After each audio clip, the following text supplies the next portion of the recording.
Hey everyone, welcome to another episode of Legends of Jess. I'm Jess, and today I'm going to do a video on my most recent book hauls and book mail that I've received. So I thought it would be fun to go through this because there's literally so many books.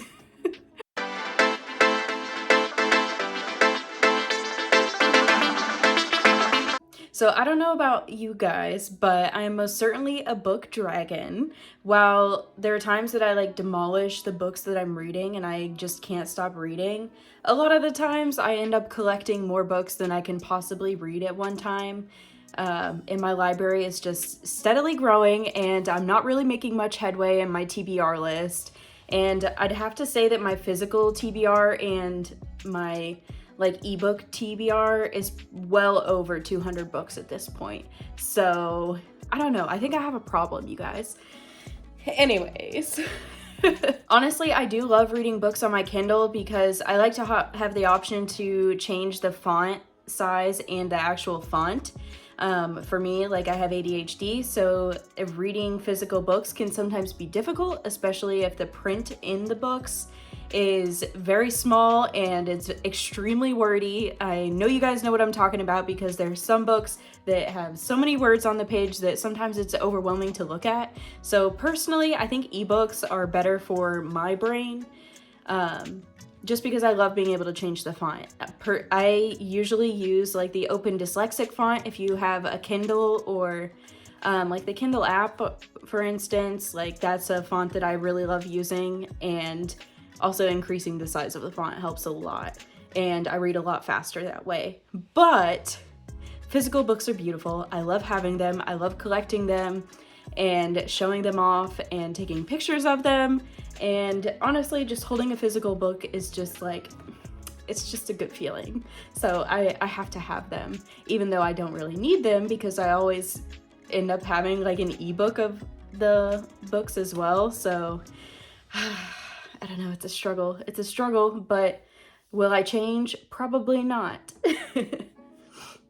Okay, so back to the point of this episode. I have a massive stack of books that I'm going to show you guys today, and I'm excited to talk about all of them and hopefully give you guys an insight into some of the books that I've been interested in reading recently.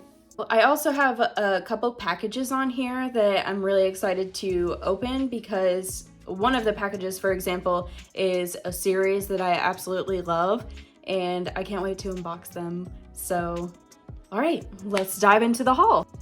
I'm going to start by talking about some of the recent ARCs I've received from publishers. The first two are from an awesome publisher called Page Street YA. And in this specific imprint, they feature young adult books that are written by a diverse range of authors, and they're all different kinds of stories, which I think is great. So the first one that we have is Furious, and this book is co-authored by Jamie Pacton and Rebecca Potos.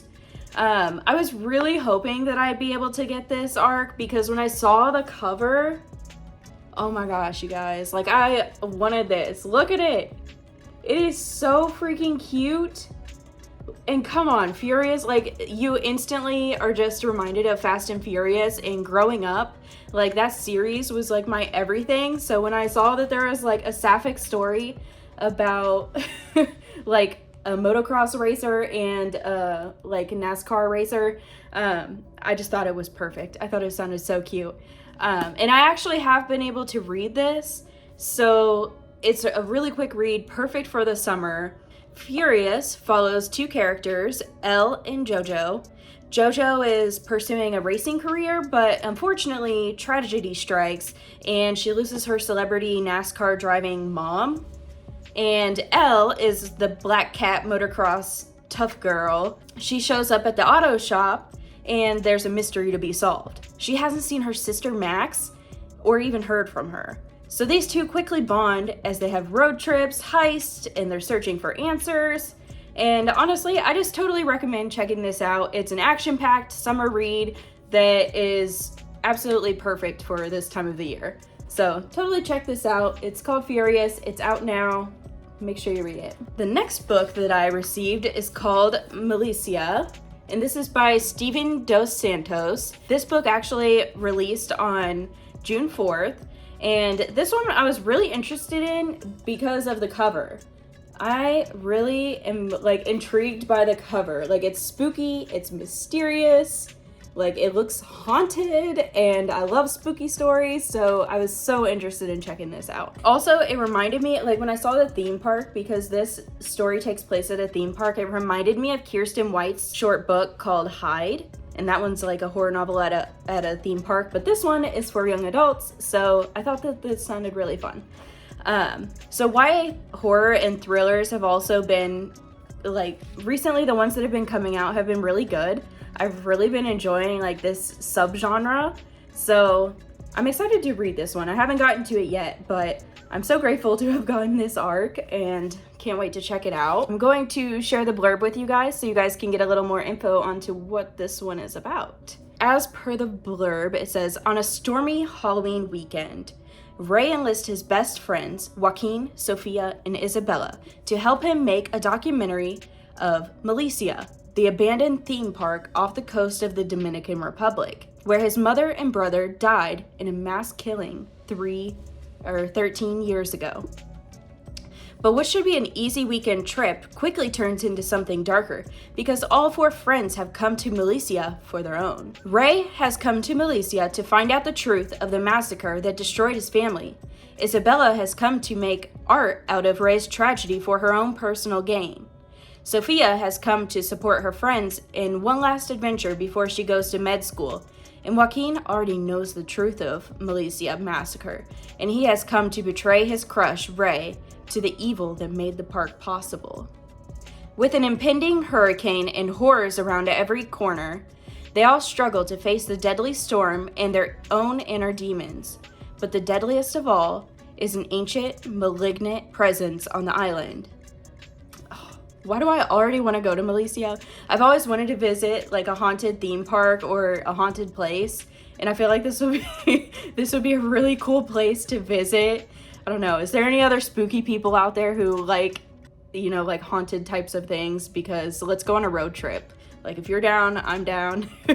I wish this place were real. That'd be pretty cool. I think that this one sounds perfect for spooky season, and spooky season's coming soon. And I think you should add it to your TBR if you're looking for something chilling to read on a stormy day. Our next book on the list is one that I've already read as well.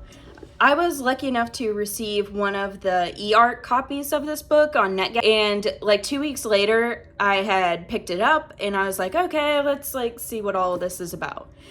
So the title is Blue Sisters, and some of you may be familiar, if you read a lot of like lit fic or whatever, you might be familiar with her other book, Cleopatra and Frankenstein. I have not read Cleopatra and Frankenstein yet, but this one is called Blue Sisters, and it's her second novel, and it released in the UK already, but the US version comes out September 3rd this year, and Blue Sisters is literally about that, the Blue Sisters, that's their last name.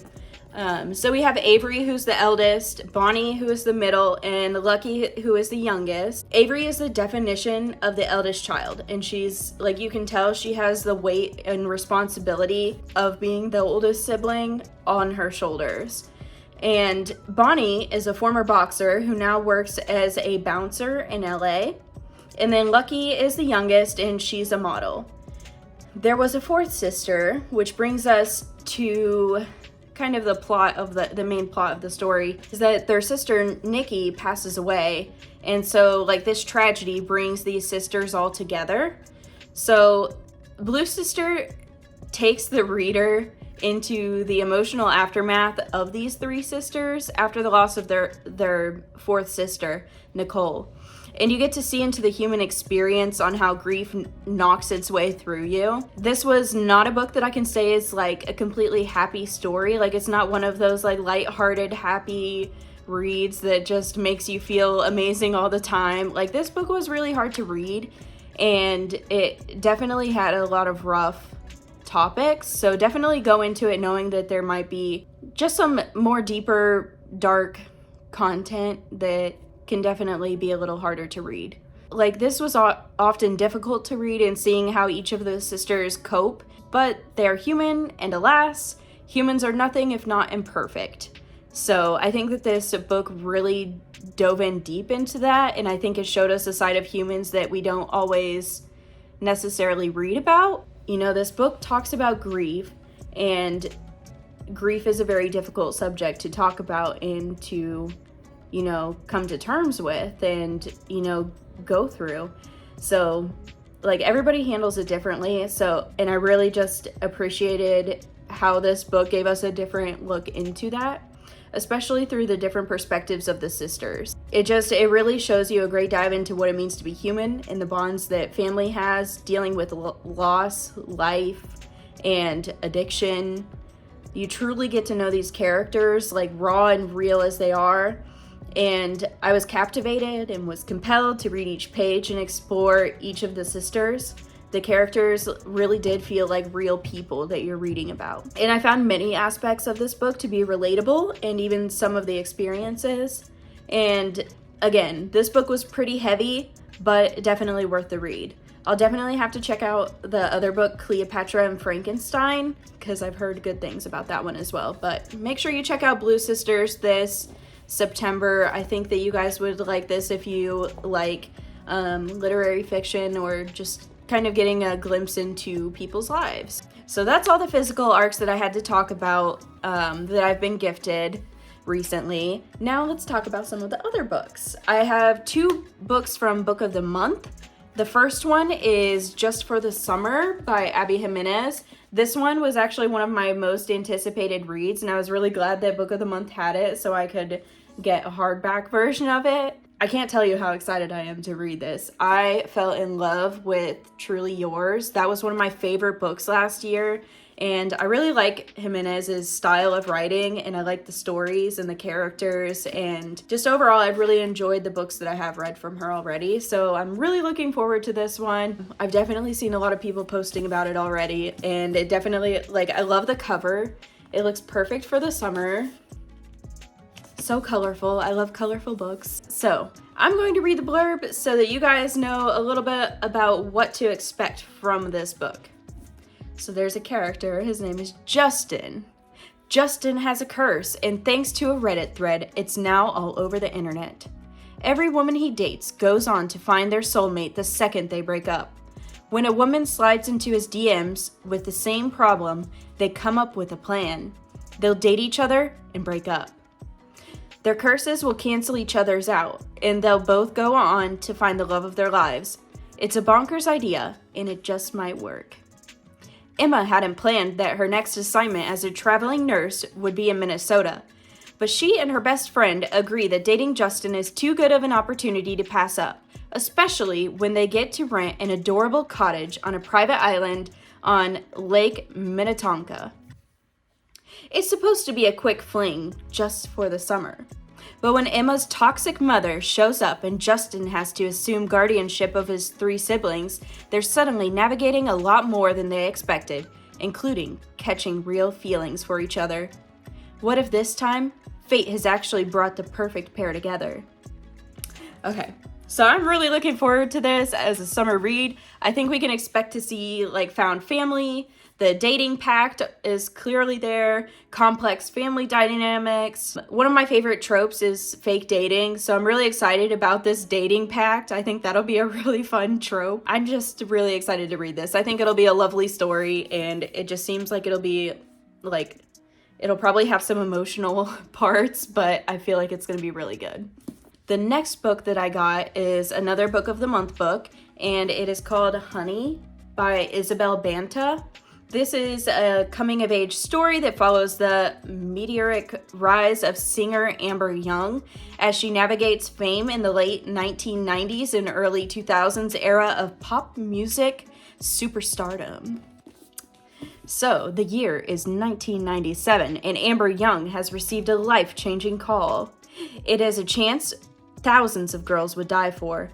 The opportunity to join girl group Cloud9 in Los Angeles and escape her small town. She quickly finds herself in the orbits of fellow rising stars Gwen Morris, a driven singer-dancer, and Wes Kingston, a member of the biggest boy band in the world, ETA. As Amber embarks on her solo career and her fame intensifies, her rich interior life is frequently reduced. Surrounded by people who claim to love her but only wish to exploit her, and driven by a desire for recognition and success, for love and sex, for agency and connection, Amber comes of age at a time when the kaleidoscope of public opinion can distort everything and one mistake can shatter a career. This one sounded like an interesting book, and I know I enjoy watching movies about pop stars and musicians, so I'm sure I'll get to it eventually. But right now, this one is not super high on my TBR. I just kind of picked it out.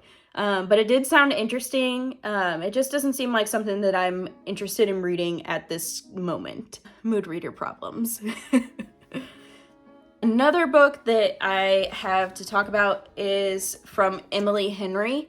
I have had the book Happy Place on my shelf for over a year now, and I still haven't read it. But I decided to pick up a copy of Book Lovers so that I could finally read it. What do you guys think of main characters who are into books? I haven't really read too many books where the characters are like readers, so I'm not sure how I feel about that yet. But I know this book is really popular, and I really wanted to see if this like Hallmarky-esque book turns out to be cute and worth the hype. Next up is a book I've been picking up and putting down constantly in the bookstore for months now, but I finally decided to just go ahead and get it. I watched the movie on my winter holiday when I was on break from school, and I really enjoyed the movie. And then one of my friends on Bookstagram, her name is Once Upon an Amy, but her actual name is Amy. She talked about how much she loved this book, so I had to get it. And that book is The Goldfinch. And I do enjoy reading books that are also movies. I think that it's really fun to see how movie adaptations or TV adaptations end up turning out. I did like the movie version, and so far I'm about 56 pages into this book, and it is thick. Like, this book is thick. There's over 700 pages of this book, and I think this one's going to take me a while to read, but I do enjoy being able to visualize the story, and I think that Donna Tartt, her writing style is very descriptive, so you can definitely like picture what she's writing, and it definitely feels like a movie in my mind. I've also got a copy of her book, The Secret History, and that's another book that's been on my TBR for forever because it's a dark academia. I always hear mixed reviews about The Secret History, but I would like to check it out eventually, and it's a lot smaller than this book, but this is a beast of a book, and I'm really excited to finish it because it seems like it could have the potential to be like a classic novel. Let me go ahead and read the blurb for you guys. So you guys, if you haven't heard about The Goldfinch, maybe you'll be interested in reading it afterwards. So this book follows Theo Decker. Theo Decker is the son of a devoted mother and a reckless, largely absent father. He survives an accident that otherwise tears his life apart. He's alone and rudderless in New York, and he is taken in by the family of a wealthy friend. He is tormented by an unbreakable longing for his mother, and down the years clings to the thing that reminds him most of her. A small, strangely captivating painting that ultimately draws him into the criminal underworld. As he grows up, Theo learns to glide between the drawing rooms of the rich and the dusty antique store where he works. He is alienated and in love, and his talisman, the painting, places him at the center of a narrowing, ever more dangerous circle.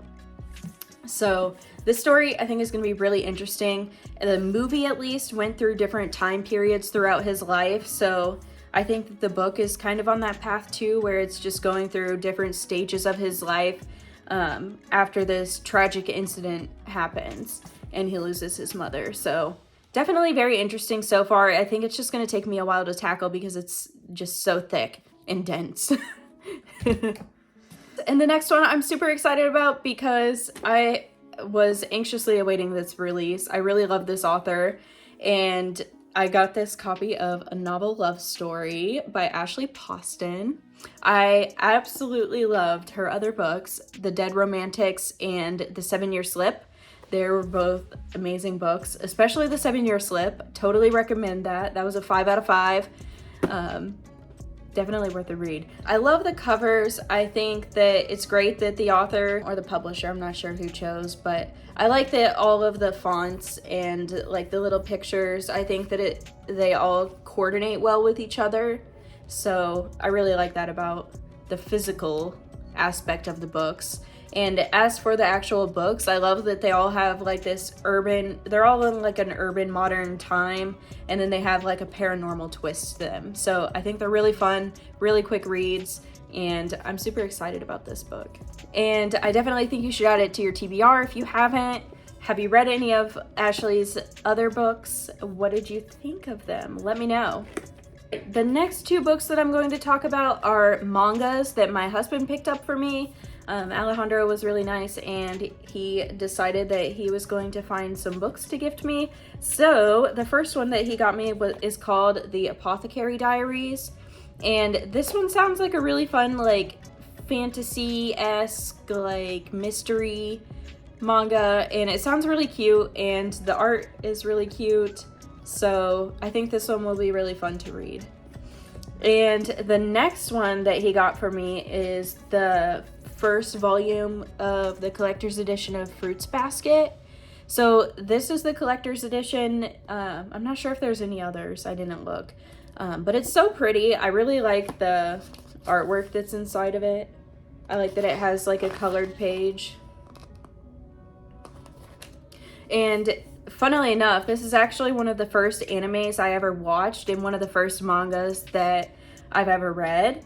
I used to be in orchestra, and one of my friends that I sat next to was reading this manga, and she convinced me to read it while we were in 5th grade. And like I had a sleepover with her one night, and she showed me the manga and she showed me the anime, and so I ended up watching the whole series with her, and I was obsessed. It was so good. We also played My Sims Kingdom. If any of you were ever like Wii fans and like to play on the Wii, My Sims Kingdom was one of my favorite games. But anyways, Fruits Basket is really cute, and I'm looking forward to rereading it through like an adult lens, I guess, because the last time I read this was in middle school, and I'm looking forward to just seeing how it is now that I've gotten older. And I also need to check out the new anime that came out in like 2019. I haven't watched the newest remake of it. So have any of you guys watched it? Or if you guys do read manga, do you guys have a favorite that you've read? Give me any recommendations. The next 2 that I've got are actually ones that 2 of my good friends on Bookstagram have been posting about. Elena and Una have both posted these books, and I'm really looking forward to checking out this series. It's been on my TBR for forever now, and the audiobooks are actually on Everand, at least for the first one I know of. But the first audiobook is on Everand if you're a person who, like me, likes to listen to the books while you read them.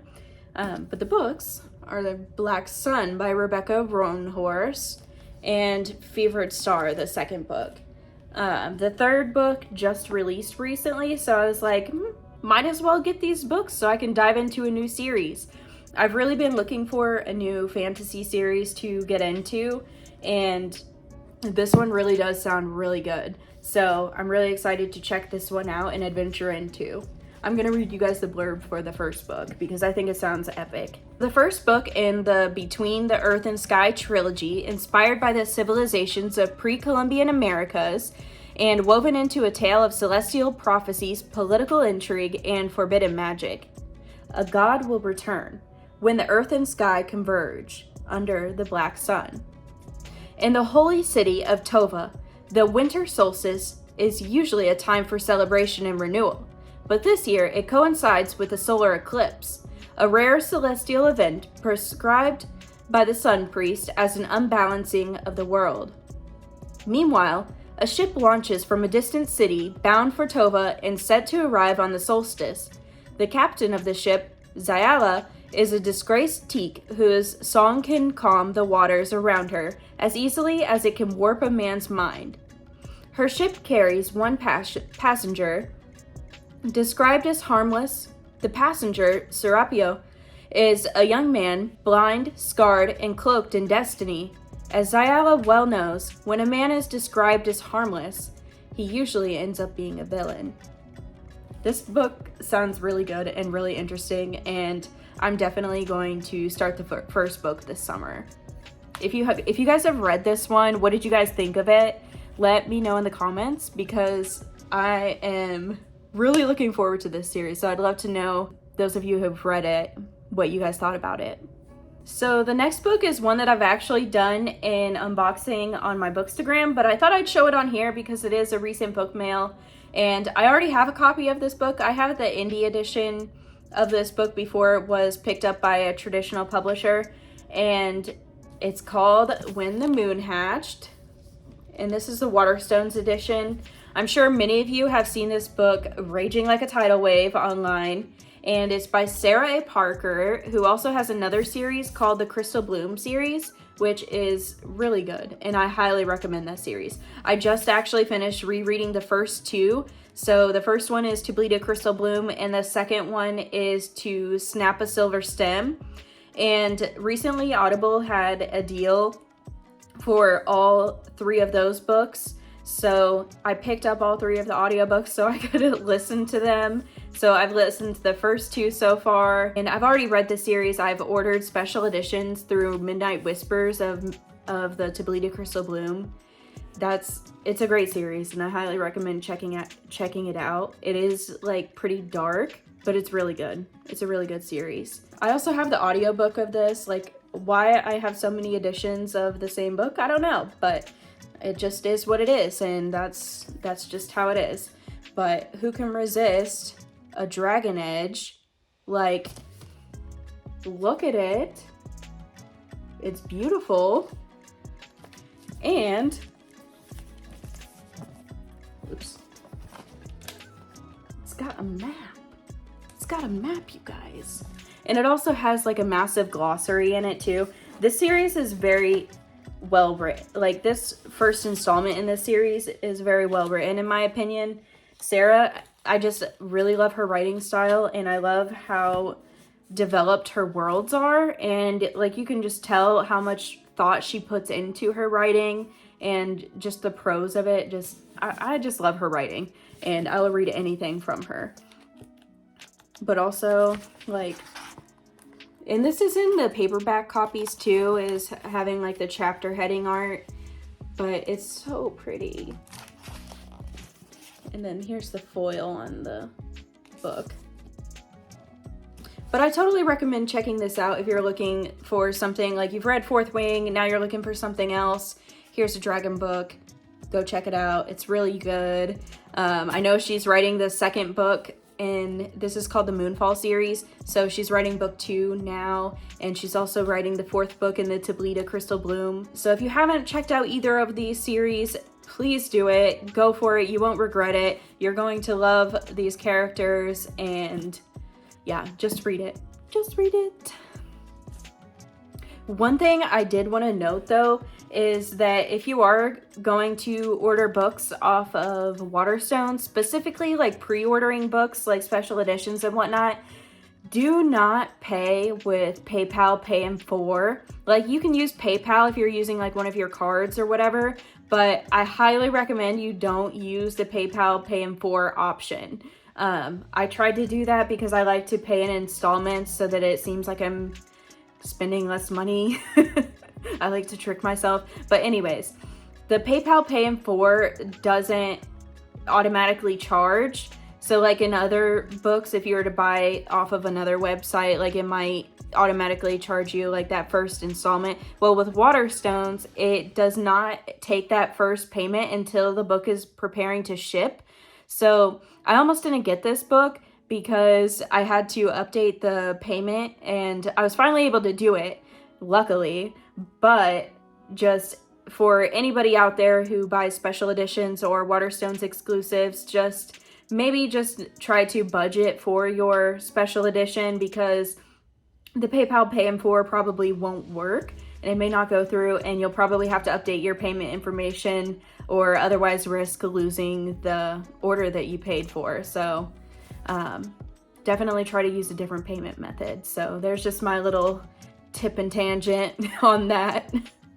So in May, I finally got an email to subscribe to Fairyloot, and I have been on the wait list for over a year now, but I was finally able to get a subscription, and it was for the adult book only box. I just got my first box in the mail, and I did already open it, but I'm gonna reopen it again for you guys.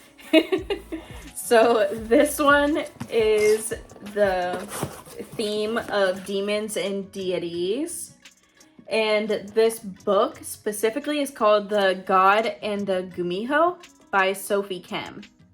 So this book is the story of a meddlesome nine-tailed fox who must team up with a handsome exiled trickster god to chase down a powerful demon that has escaped from the underworld. All this while keeping her true identity under wraps. You gotta love a hidden identity trope. This edition has an exclusive cover, artwork on the reverse of the dust jacket. It has a design on, like a foil design on the hardcover, digitally sprayed edges, and character artwork on the end papers with foil and an author letter with bonus content. So it sounds like it's got a lot of features, and since I have already looked and spoiled myself, it is beautiful. So it comes in this little bag, which I think is really nice. I wish more books would come with like these little dust bags, especially for special editions. I'm looking at you, Waterstones, because my dust cover got bent. Okay, but here's the book. The foiling is really pretty. I feel like it's kind of hard to see on here, but I thought this cover was beautiful. And then the edges, these look so cool.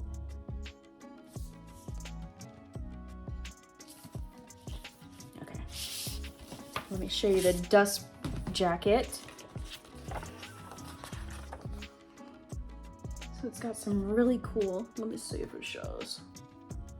It's got some really cool art.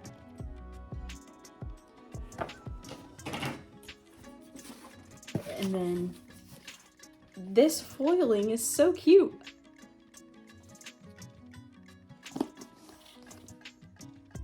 I love the foil. And then it has art on the end papers. And then it has foil on these too. Like all these little leaves in the brick, and some of the bricks are foil. I guess people were right about Fairyloot editions being like really pretty. But this artwork is so cute. Okay, so that's that book. So my next book mail and my last book mail to go over with you guys is my Barnes & Noble package. And this package, I already know what it contains because I'm just so excited. I had to get these.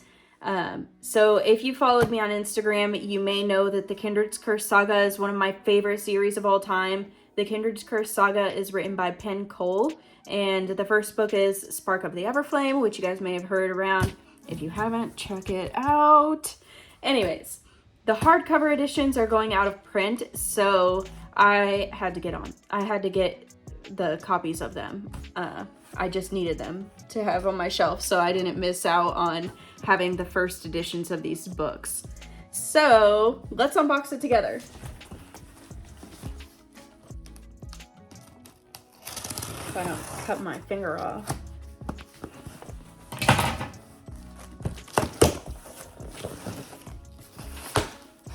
Oh! Sorry you guys had to see the mess. My camera moved. Oh my gosh. You guys. Okay. Oh, do you see the yellow? You guys. Look at that glow. Oh my god. This boy is thick. This is the third book, and it is a thick boy. Okay. And then we have Spark.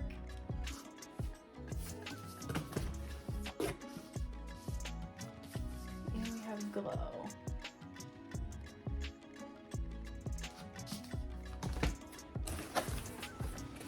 Okay, so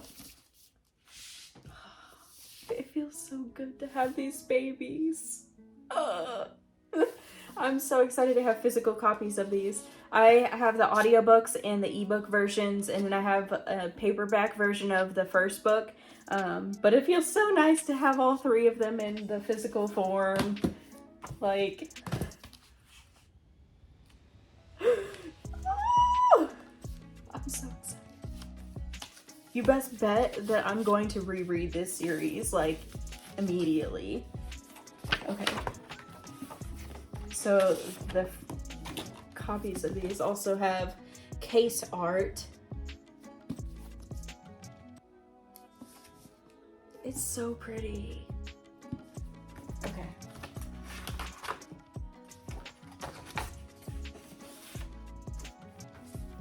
And then you've got the Glow.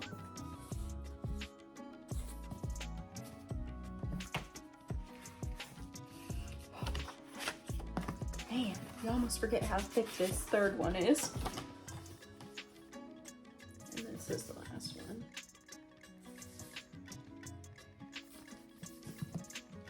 Gosh.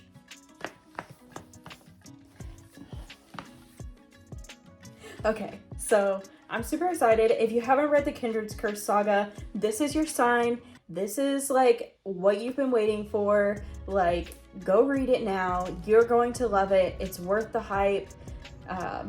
Yeah, just read it. It's one of the best series I've ever read, and this will definitely go down in history as one of my #1 recommendations ever. So if you do anything, go read Spark of the Everflame by Penn Cole. Great. Thank you guys again for watching, and I hope that you guys found a few books to add to your TBR. Sorry, not sorry. There's some really exciting ones that I know I have on mine, and thank you guys again for watching. I hope you enjoyed this. And if you liked these videos, feel free to like and subscribe so that you can see some more bookish content. Bye!